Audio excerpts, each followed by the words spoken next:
Hello दोस्तों।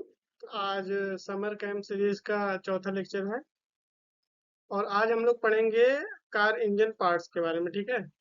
मतलब अभी तक हम लोगों ने जो तीन लेक्चर थे उसमें हम लोगों ने मशीनों के बारे में पढ़ा। बट इसके आगे जो जिन भी मशीनों के बारे में पढ़ना है उसके लिए हमें पहले कार के इंजन के पार्ट्स के बारे में जानना जरूरी है, ताकि हम लोग उन मशीनों के बारे में अच्छे से समझ सकें। ठीक है। तो देखते हैं आगे। कार के इंजन के पार्ट्स के बारे में जानने से पहले आप देख लीजिए कि ये कार का इंजन है। ठीक है। ये बेसिकली आर्टिका का इंजन है। ठीक है। आप लोग आर्टिका गाड़ी अच्छे से जानते होंगे। ठीक है। तो ये उसी का इंजन निकाल के रखा हुआ है। ठीक है। और इसको वापस से कार के अंदर फिट कर सकते हैं। तो ये आर्टिका का इंजन है और इसमें जितने भी मेन कंपोनेंट्स आपको दिख रहे हैं उनके बारे में मैं आपको बताऊंगा। आप चाहे तो वीडियो को पॉज करके एक बार इस इंजन को अच्छी तरीके से देख सकते हैं। ठीक है। फिर आगे बढ़ते हैं। अब सबसे बेसिक बात कि इंजन के बारे में हम लोग पढ़ रहे हैं, तो इंजन होता क्या है। तो सबसे बेसिक डेफिनेशन ये है इंजन की कि अगर कोई भी एक ऐसी मशीन जो कि फ्यूल की जो केमिकल एनर्जी होती है, ठीक है, जैसे मान लीजिए पेट्रोल डीजल या गैस, ठीक है, तो ये जो फ्यूल्स होते हैं इनकी जो केमिकल एनर्जी होती है उसको अगर कोई भी इंजन मैकेनिकल एनर्जी में कन्वर्ट करता है, तो मतलब कोई भी मशीन अगर फ्यूल की केमिकल एनर्जी को मैकेनिकल एनर्जी में कन्वर्ट कर रही है तो हम लोग उसे इंजन कह सकते हैं। तो ये इंजन की एक बेसिक सी डेफिनेशन है। और ये जो इंजन होता है ये जो फ्यूल की केमिकल एनर्जी होती है उसको मैकेनिकल एनर्जी में कन्वर्ट करके किसी मशीन या फिर व्हीकल को ड्राइव कराने के लिए यूज किया जाता है। तो ये हो गया। और अगर मैं आपको एक बेसिक सा एग्जांपल देना चाहूँ तो जैसे कार और जो बाकी व्हीकल्स होते हैं, ट्रक, उसमें जो इंजन लगे होते हैं वो तो इंजन होते ही हैं। साथ साथ में अगर आप क्या कहते हैं ट्यूबवेल्स को जानते हो जो कि इन क्या कहते हैं पानी निकालने के काम आते हैं, तो वो भी बेसिकली इंजन ही होते हैं। ठीक है। जो कि डीजल पे चलते हैं। आजकल तो मोटर से चलने वाले क्या कहते हैं ट्यूबवेल्स आ गए हैं, बट इसके पहले हम लोग इंजन का यूज करके पानी को निकालते थे। अब हम लोग देखेंगे कि कार में कैसे इंजन लगा होता है, कार में इंजन का इम्पोर्टेंस क्या है। तो सबसे बेसिक सी बात है कि कार इंजन के बिना कार चल ही नहीं सकती है। इंजन मतलब कि कार का हार्ट है। ठीक है। और इसी के बेसिस पे मतलब कार को क्या कहते हैं पावर मिलती है जिससे कि कार चलती है। और यहाँ पर हम लोगों ने जो क्या कहते हैं सर्विस सेंटर था वहाँ पर मैंने ये फोटो खींची है। ये बेसिकली स्विफ्ट का इंजन है। ठीक है। ये स्विफ्ट का बोनेट खुला हुआ है, स्विफ्ट गाड़ी का, और उसके अंदर यहाँ पर इंजन जो है फिटेड है। अब इंजन के साथ साथ यहाँ पर और कई पार्ट्स लगे हुए हैं, जैसे कि ये ब्रेक ऑयल यहाँ पर होता है। ठीक है। और यहाँ पर वाशर क्या कहते हैं लिक्विड होता है। यहाँ पर वो क्या कहते हैं मोबी ऑयल होता है। और यहाँ पर क्या कहते हैं कूलेंट होता है। तो बाकी और भी पार्ट्स हैं, वो सब पार्ट्स के बारे में मैं आपको डिटेल में बाद में बताऊंगा। अभी आगे बढ़ते हैं। अब एक बेसिक सी बात यह है कि इंजन कितने टाइप के इंजन की सर्विसिंग सर्विस सेंटर पे होती है। तो जैसे पेट्रोल इंजन की सर्विसिंग हो रही थी वहां पर, सीएनजी इंजन की हो रही थी। अब माइल्ड हाइब्रिड और स्ट्रॉन्ग हाइब्रिड दो तरह के इंजन होते हैं। और जिसमें माइल्ड हाइब्रिड इंजन मतलब जिसमें इलेक्ट्रिकल सिस्टम्स का कम यूज किया गया हो वो माइल्ड हाइब्रिड इंजन। और स्ट्रॉन्ग हाइब्रिड इंजन मतलब कि जो इलेक्ट्रिक कार की तरह भी काम कर सकते हैं और मतलब कि जो फ्यूल से भी चलते हैं, तो उसे स्ट्रॉन्ग हाइब्रिड इंजन कहते हैं। ठीक है। तो ये चीजें हैं। और एक है फुली इलेक्ट्रिक। अब ये जो फुली इलेक्ट्रिक इंजन है इनकी सर्विसिंग अभी तो नहीं हो रही है क्योंकि मारुति सुजुकी ने अभी ऐसा कोई फुली इलेक्ट्रिक इंजन अभी लॉन्च नहीं किया है। ठीक है। तो बेसिकली इन चार टाइप के इंजन्स की सर्विसिंग सर्विस सेंटर पे होती है।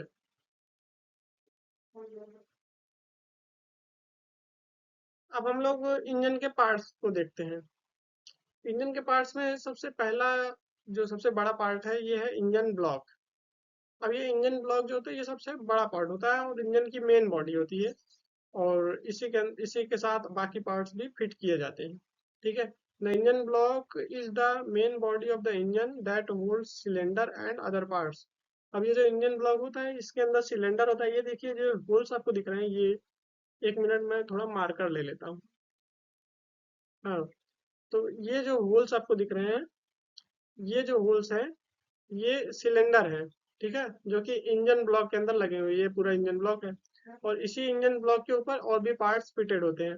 जैसे कि आपको ये जो सर्कुलर टाइप का सी सेक्शन दिख रहा होगा, इसके ऊपर क्रैंक शाफ्ट लगती है।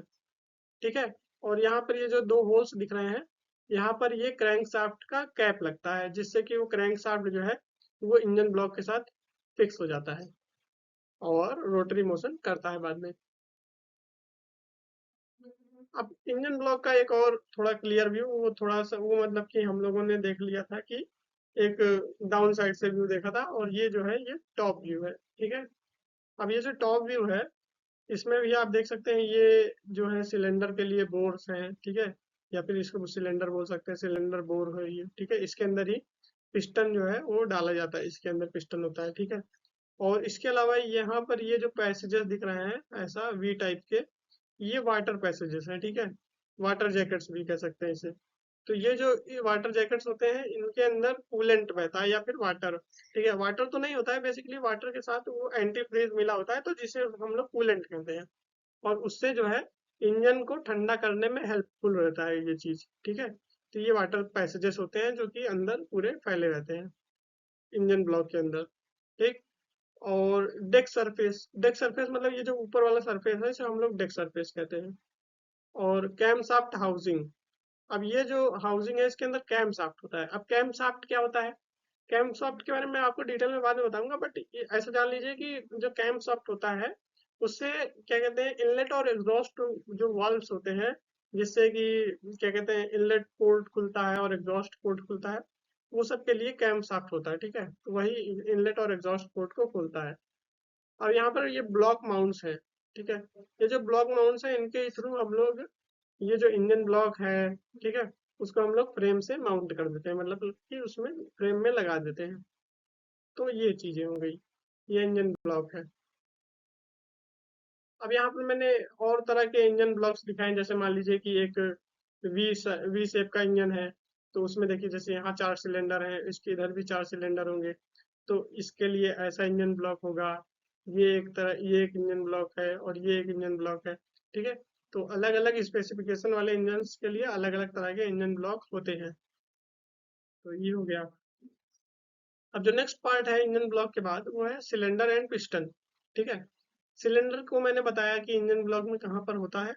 अब यहाँ पर एक और इमेज है, यहाँ पर देख सकते हैं ये जो सिलेंड्रिकल एरिया है जो कि खाली है। ठीक है, सिलेंड्रिकल हॉलो क्या कहते हैं स्पेस जो है, ये क्या कहते हैं सिलेंडर है। ठीक है, और ये जो है ये जो सिलेंड्रिकल सा दिख रहा है आपको, सॉलिड सिलेंडर टाइप का, ये पिस्टन है। ठीक है, अब सिलेंडर के अंदर यहाँ पर क्या कहते हैं कंबसन होता है, जिससे पिस्टन नीचे जाता है। फिर ये जो यहाँ पर दिख रही है, ये एक सिंप्लीफाइड वर्जन है क्रैंकशाफ्ट का।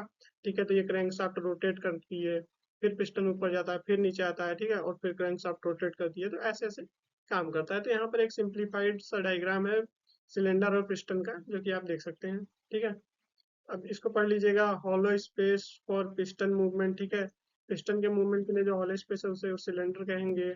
और पिस्टन क्या है, moves up and down to generate power. ठीक है, अब ये जो पिस्टन होता है यही ऊपर अप एंड डाउन मूव करता है, जिससे कि पावर जनरेट होती है। तो ये सिंपल सी बातें लिखी हुई हैं। और अब हम लोग थोड़ा पिस्टन के बारे में थोड़ा डिटेल में जान लेते हैं। अब यहाँ पर ये जो आपको इमेज दिख रही है, ये मैंने सर्विस सेंटर पे ही ली है, और ये एक्चुअल इमेज है। ठीक है, और उस टाइम मतलब इंजन खुला हुआ था, तो मैंने क्या किया कि जो भी जितने भी इंजन के पार्ट्स थे उनकी फोटो ले ली। ठीक है, तो उसके बाद अब मैं यहाँ पर से आपको बताऊंगा कि इंजन के अंदर मतलब पिस्टन के अंदर कौन कौन से पार्ट्स होते हैं। ठीक है, तो पिस्टन असेंबली के अंदर क्या क्या होता है, पिस्टन हेड होता है, जिसे क्राउन भी कहते हैं। अब ये जो पार्ट आपको दिख रहा है ये पिस्टन हेड है। ठीक है, और इसे क्राउन भी कहते हैं। और क्या कहते हैं उसके बाद पिस्टन रिंग्स आती हैं। अब यहाँ पर पिस्टन हेड के ऊपर आपको ये दो दो मतलब कि स्ट्रिप्स टाइप के दिख रही होंगी, एक ये और एक ये, इसे हम लोग पिस्टन रिंग कहते हैं। अब इसका क्या काम होता है, एक होती है compression ring, seals the combustion chamber to prevent gas leakage. अब ये जो कंबसन रिंग होती है ये कंबसन चेम्बर को सील कर देती है, जिससे कि गैस का लीकेज नहीं होता है। ठीक है, मतलब कि कंबसन जब होगा ऊपर, ठीक है, सिलेंडर के अंदर, तो वो जो गैस है वो लीक होके इंजन के बाकी पार्ट में नहीं जाएगी, तो वो इसका काम ये होता है। और इसके नीचे ये जो है ये है ऑयल कंट्रोल रिंग। ठीक है, इससे जो एक्स्ट्रा ऑयल होता है जो कि इंजन में होता है वो कंबसन चेम्बर में नहीं जाता है, ठीक है। तो ये दोनों रिंग का यही काम है, ये ऑयल को रोकती है और ये गैस को लीक होने से रोकती है। तो इन दोनों का काम ये है। अब बाकी पार्ट देखते हैं। अब पिस्टन स्कर्ट। अब ये जो पिस्टन हेड था ना, उसी में क्या कहते हैं, ये जो नीचे वाला पार्ट सिलेंड्रिकल पार्ट है, जो कि क्या कहते हैं सिलेंडर के अंदर पिस्टन को गाइड करता है, ठीक है, अप एंड डाउन मोशन के लिए, उसे हम लोग स्कर्ट कहते हैं। तो ये बेसिकली पिस्टन स्कर्ट है, ठीक। अब पिस्टन पिन या फिर जिसे गजन पिन कहते हैं, इसे आप पढ़े ही होंगे। अब यहाँ पर ये आपको सिलेंड्रिकल सा पार्ट दिख रहा है, यही पार्ट के कारण ये जो रॉड है इसे हम लोग कनेक्टिंग रॉड कहते हैं, और ये जो पिस्टन हेड है आपस में कनेक्टेड है, तो इसे हम लोग कहते हैं गजन पिन या फिर पिस्टन पिन। तो ये हो गया। अब कनेक्टिंग रॉड। अब मैंने जैसे बताया ये जो है ये कनेक्टिंग रॉड है। ये कनेक्टिंग रॉड पिस्टन हेड और यहाँ से क्रैंकशाफ्ट को कनेक्ट करता है, और जिसके बाद पावर का ट्रांसमिशन पिस्टन से क्रैंकशाफ्ट पर होता है, ठीक है। और फिर क्रैंकशाफ्ट पर पावर का ट्रांसमिशन होता है, और उसके बाद फिर क्रैंकशाफ्ट से ट्रांसमिशन सिस्टम में पावर का ट्रांसमिशन होता है, और उसके बाद ट्रांसमिशन सिस्टम से फिर वो रियल व्हील्स में, और अगर मान लीजिए कि 4 व्हील ड्राइव कार है तो फिर फ्रंट व्हील्स में भी पावर का ट्रांसमिशन होता है, ठीक है। तो ऐसे काम करता है। तो ये बेसिकली कनेक्टिंग रॉड है ये। अब big and bearing.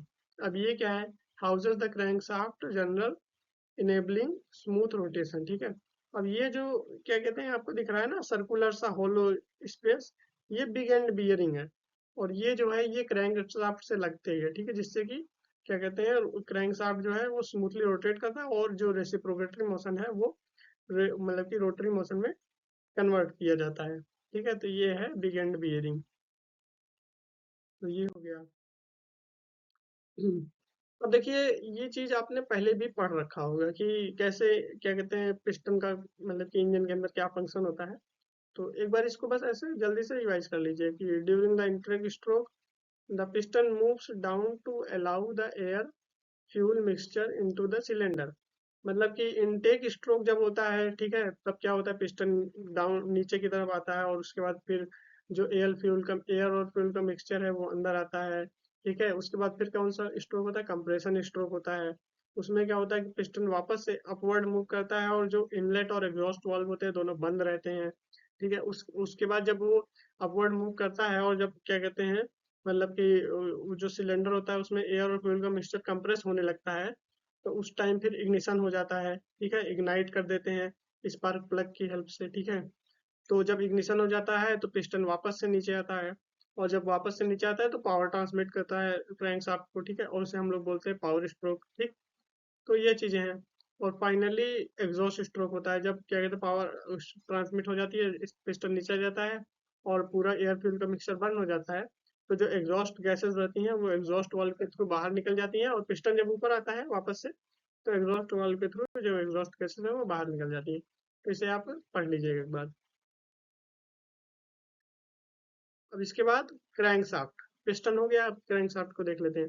Crank shaft basically यही है, ये पिस्टन से ही ज्वाइन रहती है, और पिस्टन पे जो रेसिप्रोकेटरी मोशन होता है उसको रोटरी मोशन में कन्वर्ट करती है, ठीक।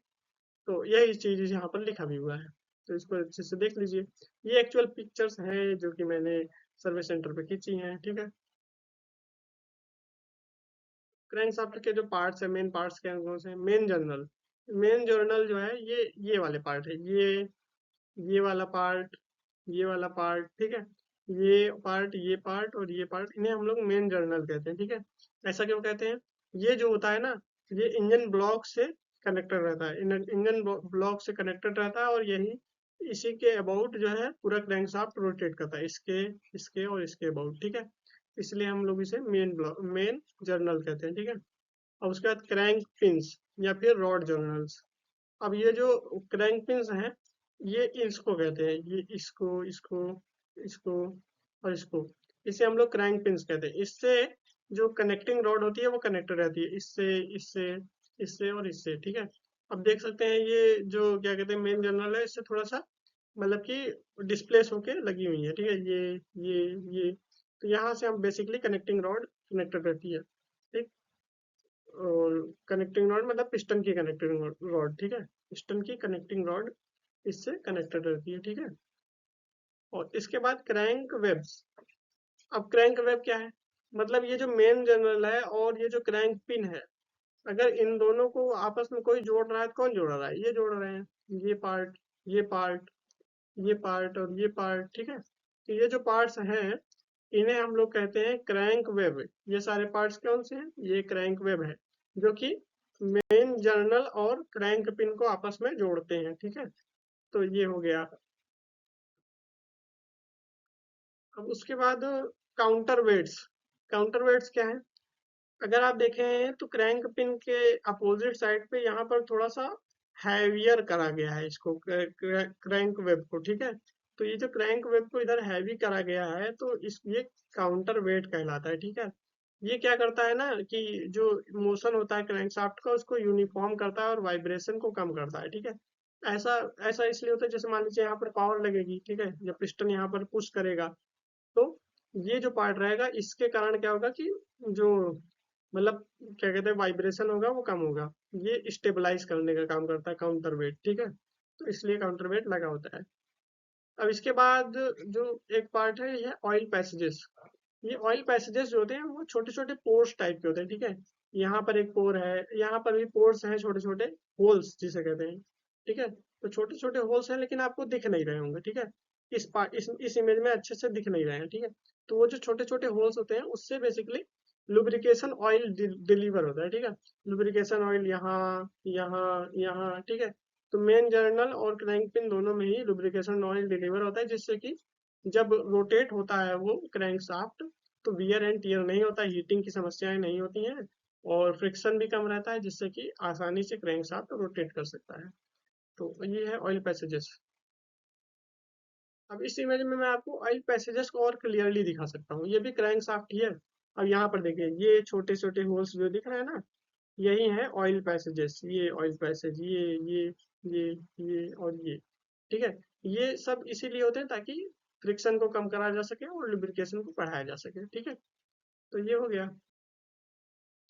अब यहाँ पर मैंने आपको क्या कहते हैं जैसे पिस्टन के बारे में बता दिया और क्रैंकशाफ्ट के बारे में भी बता दिया।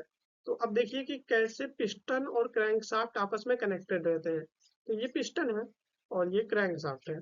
तो देखिए क्रैंकशाफ्ट में जो क्रैंक पिन है उनसे क्या है पिस्टन रॉड जुड़ी, मतलब कनेक्टिंग रॉड जुड़ी हुई है और उसके ऊपर पिस्टन हेड लगा हुआ है, ठीक है।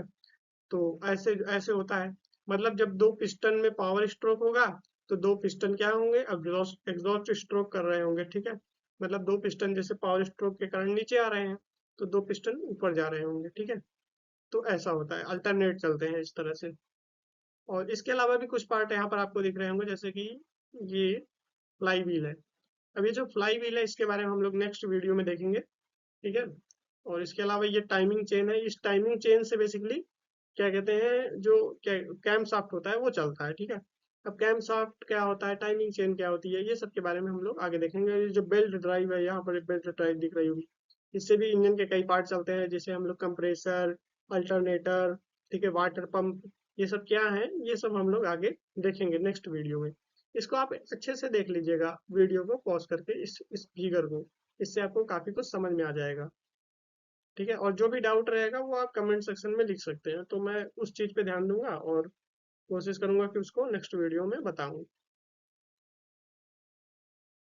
और देखिए मैंने इतना कुछ बताया है, और अगर आपने वीडियो को अच्छे से सुना होगा तो आप ये पार्ट तो अच्छे से कर सकते हैं, ठीक है। अगर आपने वीडियो को अच्छे से देखा है तो ये जो क्वेश्चंस है इसको आप अच्छे से सॉल्व कर सकते हैं। और नहीं सॉल्व हो रहे हैं मतलब कि वीडियो को दोबारा देखिए, ठीक है। और ये हो गया, और इसके जो आंसर हैं आप चाहें तो कमेंट सेक्शन में दे सकते हैं, तो मैं उसे देख लूंगा। ठीक है, थैंक यू वेरी मच। और आज ये बंदा आपसे थैंक यू कह रहा है और मैं भी कह रहा हूँ, ठीक है। So thank you. अब नेक्स्ट वीडियो में मिलते हैं।